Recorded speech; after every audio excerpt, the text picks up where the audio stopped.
So Acts chapter 2 and verse 42 through the end of the chapter is where we're at this morning. We'll begin there with this reading. It says, "And they continued steadfastly in the apostles' doctrine and in fellowship, in breaking of bread and in prayers. Then great fear came upon every soul, and many wonders and signs were done through the apostles. Now all who believed were together and had all things in common, and sold their possessions and goods, and divided them among all as anyone had need.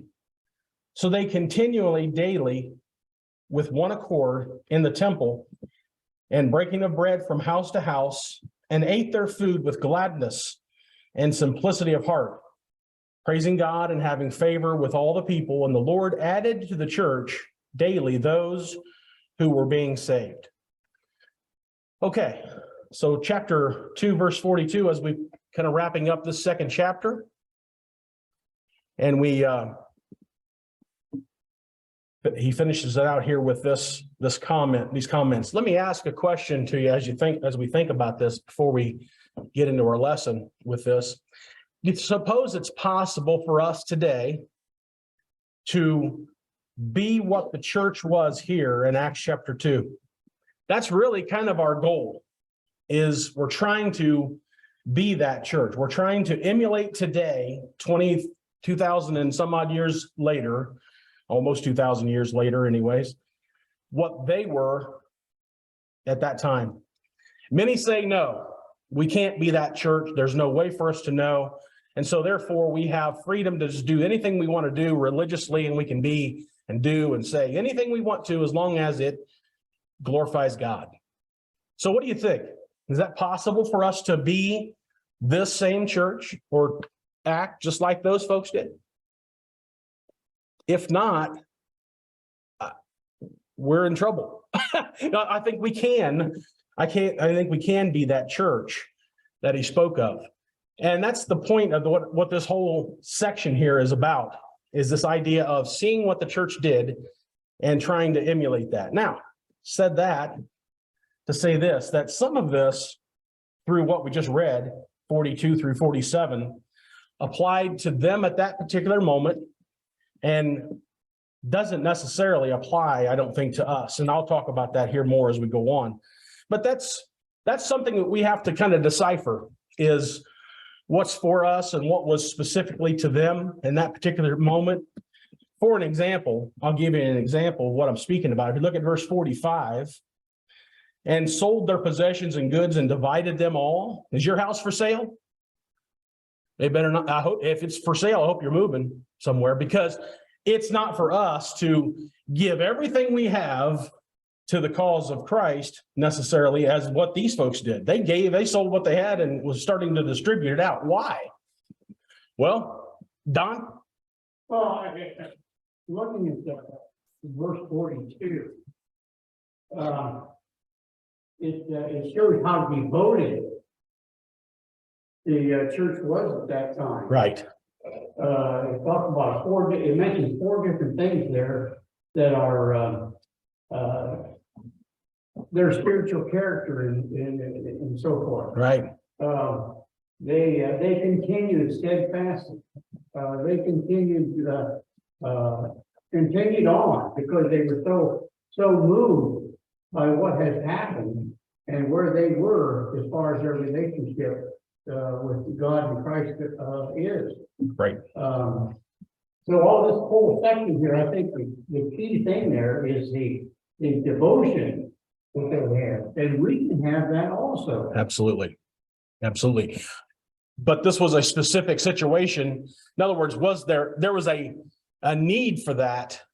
There was a need for those to start distributing their goods to those, because of, just like what you're saying, the events that took place was important. In other words, they recognized that there was a need. They were devoted to the cause of Christ, and there was a need, and they did what they could do to help out. And so some people get that misunderstood and out of whack sometimes, but I think you're exactly right. It's the devotion. Now, do we have that same devotion? Well, sometimes we do and sometimes we don't, but we should have that same sort of a devotion that says, if it needed that, if the need arose that the church needed me to sell what I have and give, that would I be willing to do that? And that's, I think, goes along with what you're saying. It's this concept of how devoted really am I, or is it something that I want to do my best to try to avoid that as much as possible? Or am I devoted enough to being willing to do that? Any thoughts on that? Well, like when you're building a church, you're building a new building. Yep. And you put your your house or whatever up as collateral. Some people did, against right? that building. Right. You know, that happened in other towns. Right. Some men stepped forward and Right. built their own personal houses, Exactly. you know.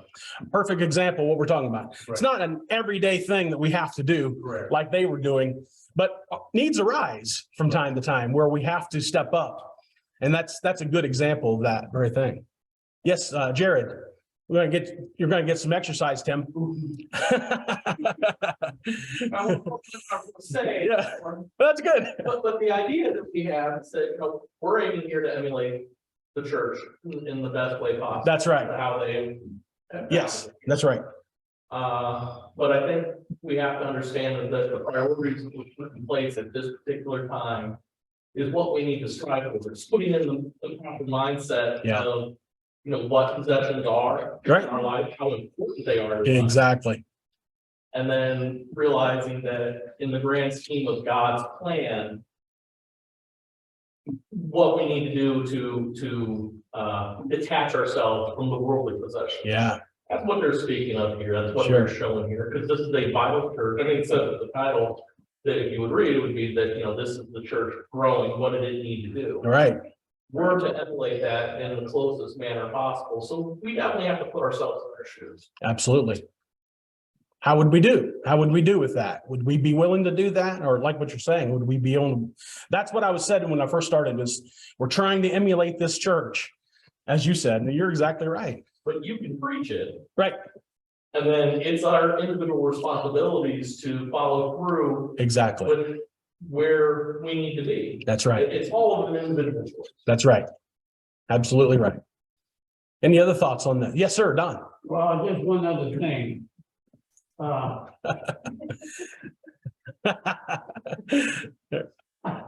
You know, but I wasn't sitting here. I know. In verse 45, it says they sold their possessions. It doesn't say that they sold all of their possessions. That's right. That's right. I think we need to understand that when somebody might say, well, you've got to sell everything. They sold possessions, Right. and what they sold, they divided. Yes. Absolutely right. So there's not saying we have to empty everything we have. Although if the need arose, I suppose, you know, that's the whole point, that what we're talking about. Interesting thought, isn't it? To how devoted we really are and how, as Jared was saying, you know, do we hang on to the things we have and with such a tight grip that there's no way in the world I would ever even think about getting rid of anything that I have for the cause of Christ? Or am I willing to give with an open hand and say, here we go, whatever it needs, whatever we need. Interesting thought. This church did. They had that sort of devotion. Now, of course, as I said, a little bit of a different time, a little bit of a different place. In other words, the church is in its very infancy.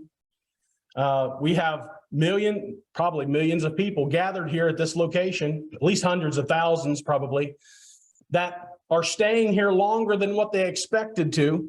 They didn't expect to have this bombshell dropped on them that says, okay, now the rules have changed and now the church is being formed, and this is the culmination of all those prophecies from the Old Testament.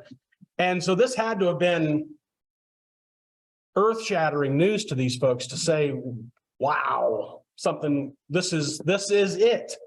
This is finally the beginning of what has been prophesied for thousands of years. And obviously they were hanging around probably longer than what they expected to. So the need was there for those folks to be able to be taken care of. They were probably packed enough money and food for the journey for Pentecost and then back home. And to hang around and then start to spread the gospel to every nation would have been a big undertaking when you think about it. So we don't have that specific concern today, but yet, who knows what could happen tomorrow, right? What's your other thoughts on that? Anybody? I got Tim's got his tennis shoes on. He's ready to run. If you got a question or a thought. Okay. Interesting thoughts, though. It's an interesting way to think about this. Okay, first question, then back to our booklet, then question number 1 at the top of the page there. In what acts did the early church continue steadfastly in? Breaking of bread and prayer. Very good. And in the apostles' doctrine. That was different too, wasn't it? Because now you've got the apostles' doctrine. The apostles are now, from here on, if you're looking at this in a timeline, early church or early years with prophets and all that, bringing it forward to the time of Christ, the cross happens, Jesus dies, resurrects, goes back up to heaven. And now, of course, the apostles are left with this doctrine to now continue on with and to start preaching. So that was news for them as well, wasn't it? It was another earth-shattering event. It says something new going on here now. Big changes are happening. Any thoughts on that? Okay. Well, Oh, yeah, just to throw a finger in here. that's okay. That's what this is all about. When we're thinking about these 4 items in verse 42, Yes. some individuals think that that breaking the bread was common meal. Right. And so when you think about this being a spiritual application, what they were doing, they were continuing Right. in something as far as their worship is concerned. And so it says the breaking of bread, Right. Right. with makes it specific. Right. So I think that we're right in considering this as the Lord's Supper, breaking of bread. Right. But to make it just a common meal, I think it goes beyond what's actually being portrayed here. Mhm. And of course, when you go to Acts chapter 20, verse 7, why Right. here we have the breaking of bread again, and certain groups want to say that is a common meal, Right. and they're Right. adding to their worship. Right. Right. Very good. I appreciate you bringing that up. Yes, ma'am. Got one back there for you, Tim. We're trying to get the speakers going so that those at home can hear. So you may not have heard that as you came in, but so if you have a comment, Tim's going to bring a microphone to you here. A couple of verses later, it does talk about breaking bread across the house common meals. Exactly. So there's a definite distinction there between what they're doing spiritually as part of their worship, Right. and then what they are doing socially and just to kind of establish those relationships outside Yeah. of worship. Everybody addressing this time. Right. They are separate. And it's clear which is which. You're exactly right. Yeah. The other thing, when talking about the apostles' doctrine, who do the apostles' doctrine come from? Christ. Right. So Hebrews 1 says from the very beginning, God, who at various times and in various ways spoke in time after the fathers by the prophet, which you mentioned earlier, has in these last days spoken to us by his Son, whom he is appointed heir of all things. So they were passing on what was the last days had begun. Right. And they're passing on that doctrine came from Jesus Christ, who, his apostles, Right. because he's the one that sent them out. Absolutely. So this is what you need to know for now. That's right. Yeah. A changing of the guard, isn't it? It's a different time and a different doctrine altogether. Very good. Any other thoughts on this? Okay. So yeah, I think Karen is exactly right. The difference in what Don was saying versus and you see the break My Bible has a little break there. I don't know whether yours does or not, but mine has a break there between 45 and 46, 42, and that whole section there.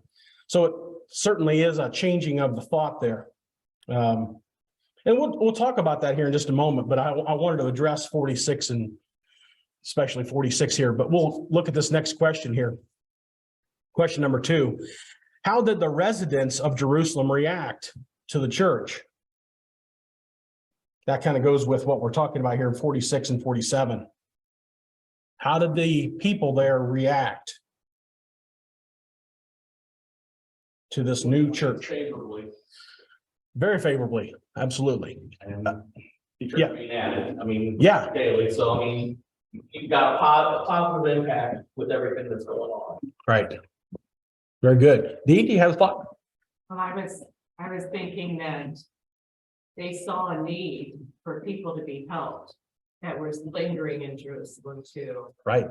And that, so you see like where they sold their possessions and divided among those that had need Right. and. Yeah. But that is just, that's something that we would do. Let's say somebody came into town and their vehicle broke down and they were trying to get home, and Right. we would do whatever we could to help them out. They could stay with one of us. We would make sure they had their meals, any kind of needs Yeah. they would have. If one of us was good as a mechanic, we'd probably help them get their vehicle going. Right. And that kind of happened when we were on the road once. There was, my dad had some trouble in that, and somebody offered to help, and he was able to fix it and everything. Mm. He thought how wonderful that was, that, people at the church, if they knew you had a need and you were kind of a stranger, but we were brothers and sisters. Right. In Right. case, even if they had not known this for very long. Right. And right. that they were willing to do that. Right. So that's. It's all part of it. We talked a little bit about that before you came in, but what you're saying is exactly right and right on cue with that. Don? Yeah, I'm just thinking, as Dee was talking there, if an individual or a family has to come to town and has some kind of need, we would respond to that if we could. Sure. But think about what this community, how this community would react.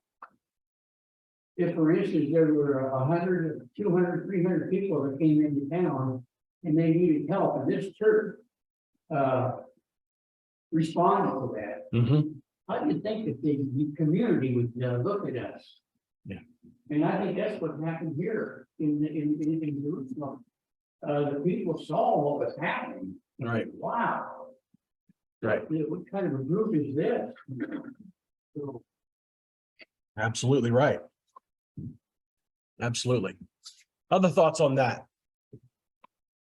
Matter of fact, Dee's brother at the funeral, his vehicle conked out on him, and I think everybody that were members of the church were scrambling trying to find a way to help him. He was able to do it on his own, and AAA or whatever it was that took care of it for him. But that's first thing we thought of was, what can I do to help? How can we step? And that's exactly what we're talking about here. Unity, and that's what you see here at the church as it began. Unity and love for each other, just overflowing. And that's the whole point of this whole section, I think, is doing whatever we can do to help and wherever we can do. If it takes me selling possessions, all right, that's what I will do. If it needs me to step up and do this or that, I'm there. That's the kind of attitude that the first church had. And as we try to emulate that, we have a responsibility to try to cultivate that attitude as well. Very good. Any other thoughts on that? All right. I wanted to look at here, this concept here behind verse 46 here.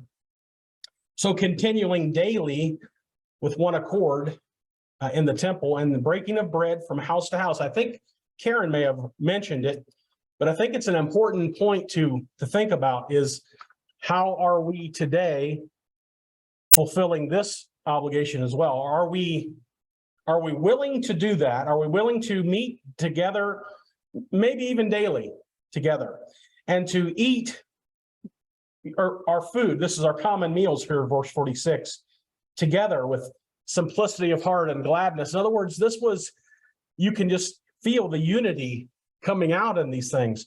Now, we live in proximities where it's hard for us to just walk across the street and see Mike and Karen, or Mike, or, to seize D or whatever. We don't live in a commune, not that this was either, but they were fairly close together, I think. But yet at the same time, we still can have this unity together, and we can still continue daily with one accord. Today, we have technology where we can talk to each other and we can text each other. I think these things are important. Logan talks about this a lot.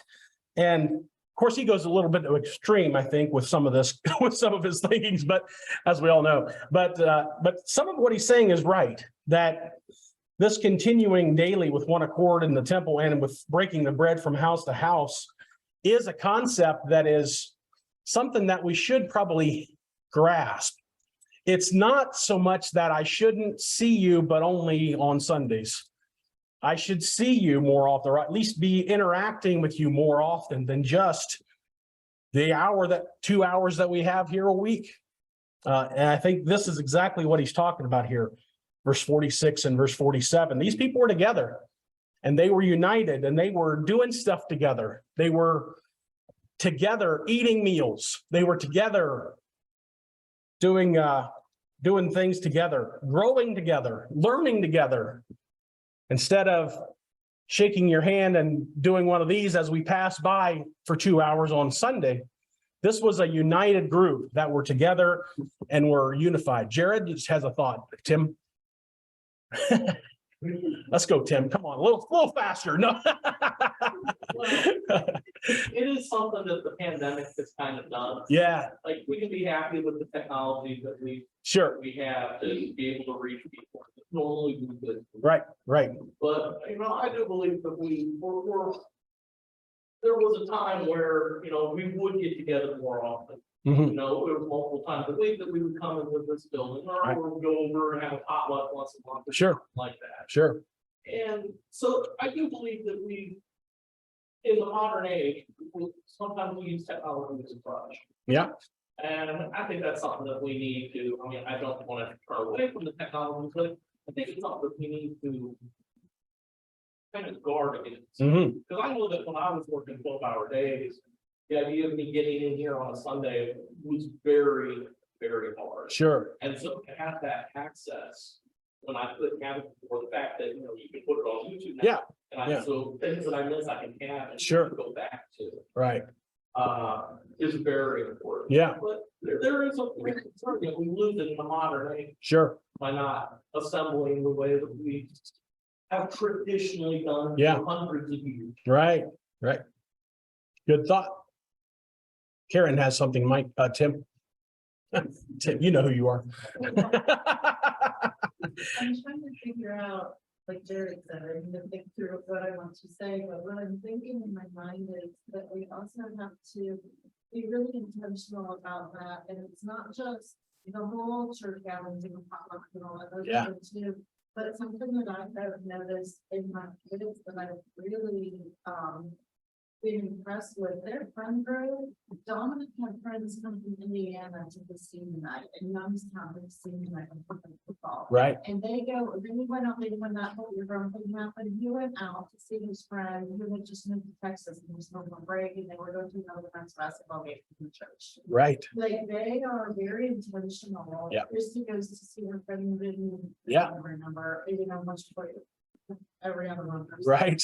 And these are friendships that they've established, that they are intentional about, and it's not just in one age group, they're going to see the younger kids at Fredericktown, if they're starting to enter their sports and play basketball in 7th grade, and trying to support and encourage them. Yep. And yeah, it gets harder as we get older and we're worried about work and bills.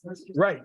But I'm looking at the joy that they're getting out of those relationships and thinking, wow, when I was that age, and again, we were very spread out in a small church, and whenever I wasn't in a camp or anything, I didn't have that kind of friendships. And I'm looking Right. to go and don't have that kind of friendships now. Yeah. I should. Right. And right. maybe I don't, but maybe I don't elevate them to the point that they are. And Yeah. I think that's a really good thing that we all can learn from. I agree. What our stage of life is at, that they're putting a lot of work into that. Yeah. Very intentional about building those relationships, not just a pop, Yeah. but those Yeah. also one-on-one friendships that are going to see them through their lives. Right.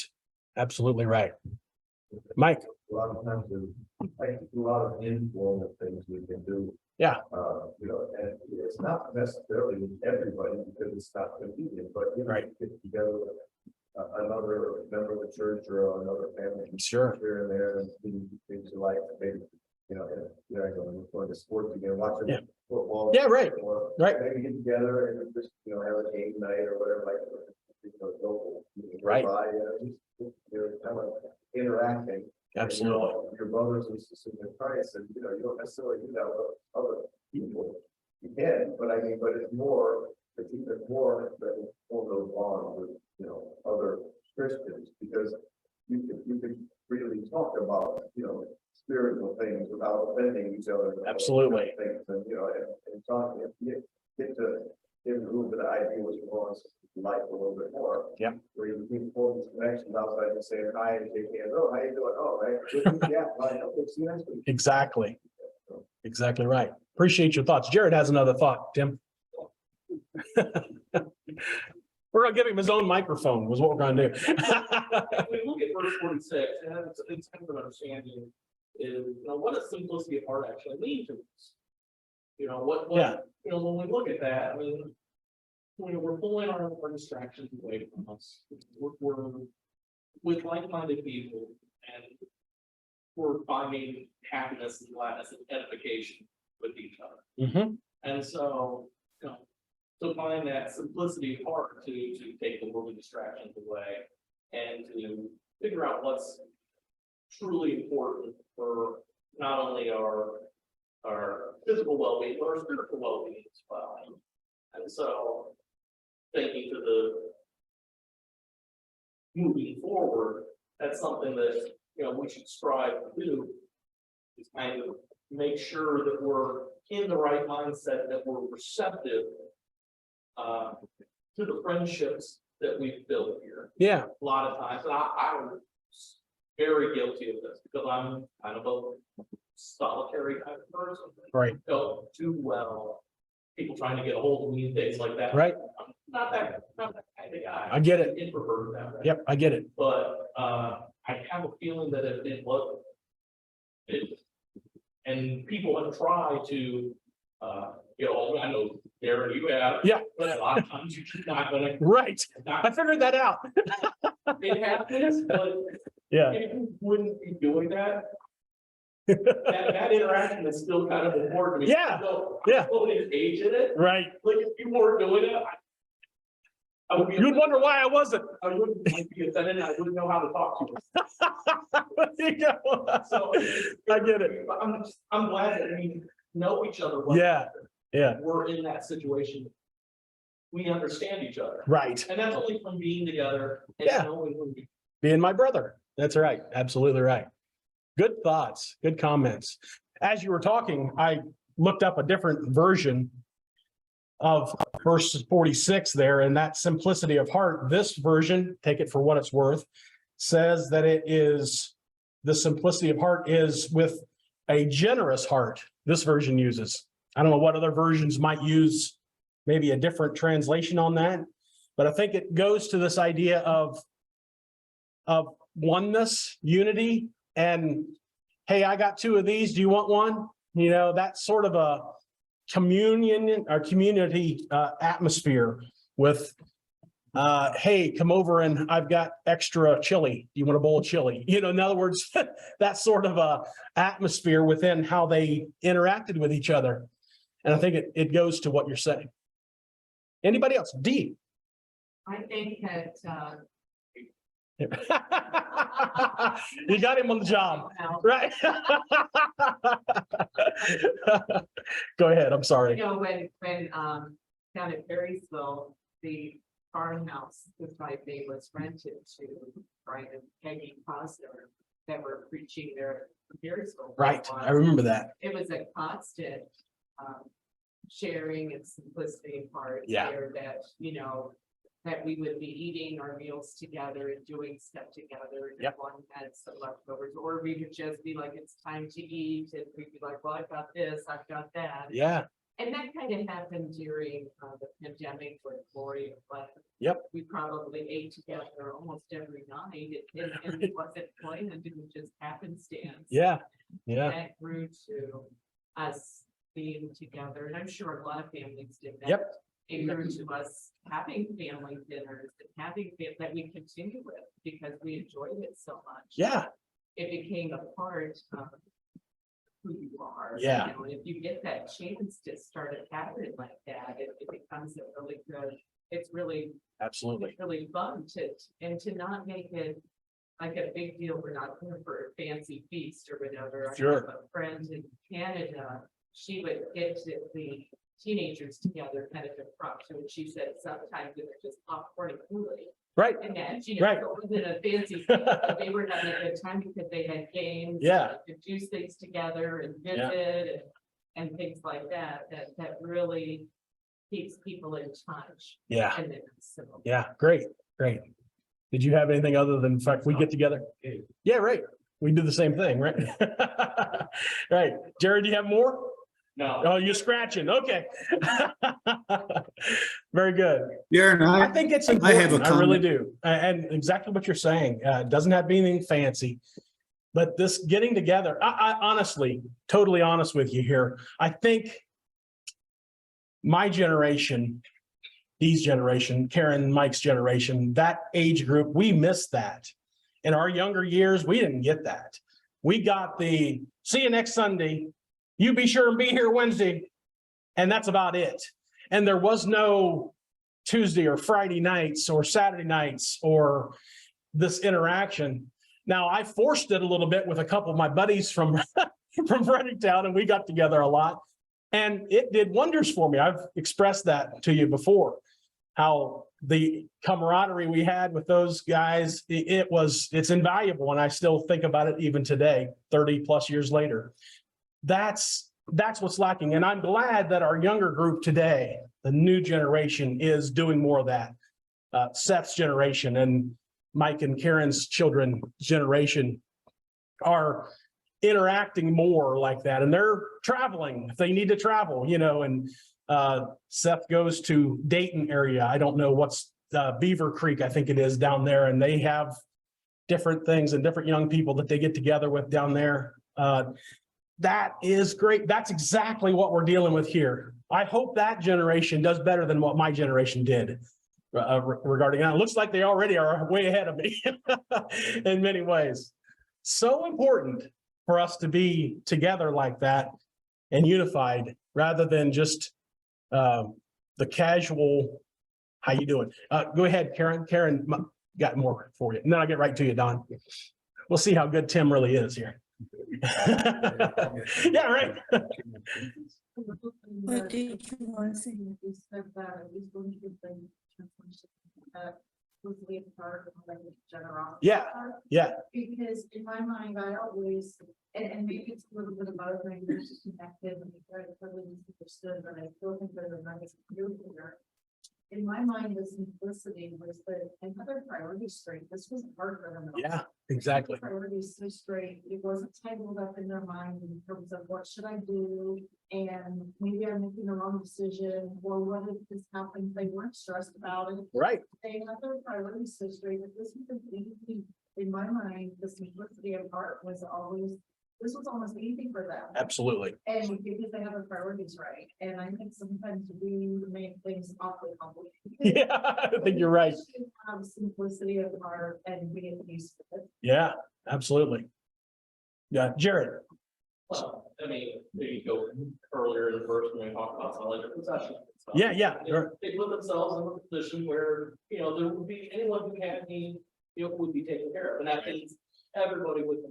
So I mean, that's the idea of generosity. Yeah. Simplicity. Yeah. You can have that growth inside you when you don't have the distractions or the stress Yes, of, where's my priority? you're right. You can focus on what's truly important. And Right. at this point, what the apostles are telling them, Yeah, which was the same thing that Jesus was saying, is what's important. right. And that allows them to grow infinitely. Absolutely. Is that what's truly important to us now?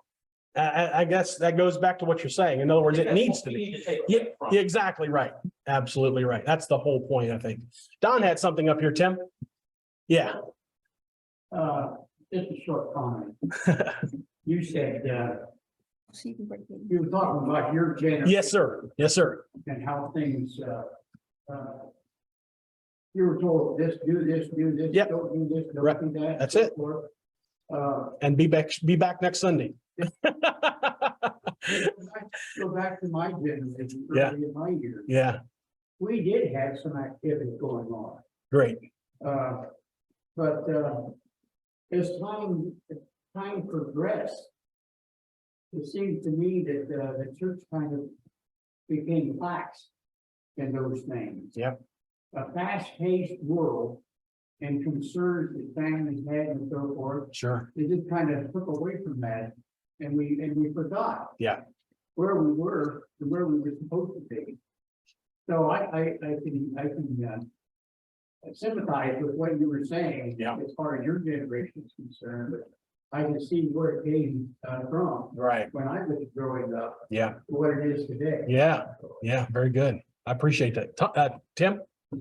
Yeah, during my generation, I had the Boy Scouts, the Sea Scouts, and the Eagle Scouts, and then the Field Park Derby. Yeah. And then I got the band, and that's when That's where it all went off the deep end, right? Yeah. The reason that this next generation is doing so well, There we go. I think the reason this next generation is maybe getting a kickstart is because our generation saw a need that maybe we didn't have, Bingo. that we wanted to make sure this next one did. And I know a lot of people, even in this room, that have been a part of drawing kids together so that they could have an opportunity to make those friendships, to Right. make the time that and the opportunities for them. Right. And now they're an adult, they're continuing it, but that didn't just like, something like that. This was work in progress. Yeah. And our generation didn't get. So we thought, we need to make sure this next one does. Yeah. And then, so. I think that's right. I think that it was. Whether we thought it through all the way, Right. we definitely wanted to light the spark. We Yeah. wanted to give the opportunity, we wanted to encourage that to happen. Yeah. And so I don't think it's an accident. Right. That these kids are getting together like they are. I would say you're right. Yes, and women's renewal and all those kind of things kind of sprang up as a result of, I think, what you're saying. Isn't that right? In other words, this idea, Now, but yeah. okay, Bible Camp camp, Noah's, right, Camp Noah, Yeah. you look at, yes, that we're doing. right. You look at just individuals here, and I know that Mike and Karen used to do Jeopardy night. Yeah, I used to have like the kids together for different opportunities to have them come together to do, either at the holidays or at Yeah. other events. I remember taking them to visit older people. Right. And everything, and they would get together and laugh about how much fun that was when George would talk about the games that he would play. You could ask Amanda and she did that. okay. Embarrassed, and then he would do like a spin kind of thing, and we would all be like, what is he talking about? You're square. Yeah, right. And it was some innocent game, but they were like, wait a minute. Right. There was just so many, the bonding, going to get something simple like pizza afterwards. Right. And the kids that remember stuff like that, they're like, it's so much fun when we get together. Right. You're like, really? And you were like, oh, we were just trying to bring them together, but it started something. Right. I think Right. that starts. That's great. I appreciate your thoughts on that. Anybody else? We're about out of time, really, but I'm glad we got this conversation because that's exactly what I think the church needs. We see what it was doing. We're trying to emulate that. And that was my whole idea behind my early comments was trying to shake us up a little bit and recognize that the church is the people, and the people need to spread this out past these four walls. Oftentimes we neglect that. Darren, I have a Anything comment. I else? don't know Any if you other can hear thoughts me or before not. we conclude this Can morning? you hear me, Darren? We'll ring the bell then. Thank you for your comments. We'll start there on chapter 3. Come next week then. Thank you again. Darren, can you not hear me?